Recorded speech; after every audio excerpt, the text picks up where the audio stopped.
wakakutenga, lakini kwa sababu wewe una imani ukaomba, wakaja kukutafuta wewe. Bwana Yesu asifiwe. Wakaja kukupigia magoti wewe, kwa sababu yuko Mungu aliye juu ya yote, anaangalia nguvu iliyoko ndani yako ambayo wewe umeiomba kwake, unaamini kwake, inayokusaidia kuvuka, inayokusaidia kushinda, inayokusaidia kuendelea mbele. Bwana Yesu asifiwe. Hiyo ni nguvu ya imani inayo uwezo wa kubadilisha chochote ikiwa iko ndani yako. Mungu alipokuwa anaumba ulimwengu, ulimwengu ulikuwa ndani yake.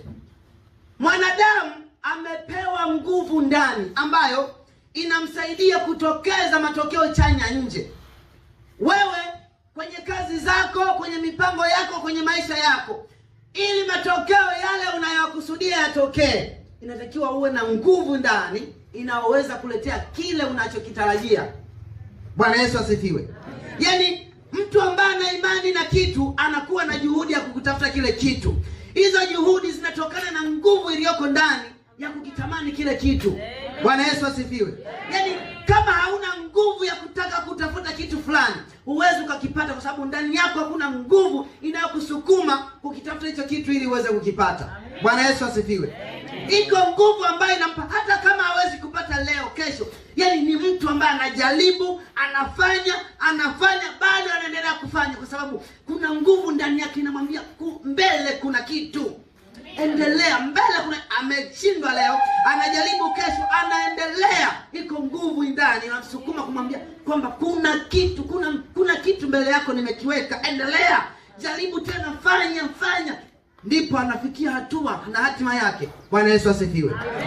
Hiyo nguvu ya ndani ndio inayokupa. Ukiona unafanya kitu unakata tamaa, hata kama kujaribu kwa njia nyingine unashindwa, ujue nguvu ya ndani imepungua, inakupa msukumo wa kufanya kile kitu. Bwana Yesu asifiwe. Kwa hiyo kuna namna ya kuhitaji nguvu kutoka kwa Mungu zinazokupa msukumo wa kufanya mambo yako ili aweze kusonga mbele. Bwana Yesu asifiwe.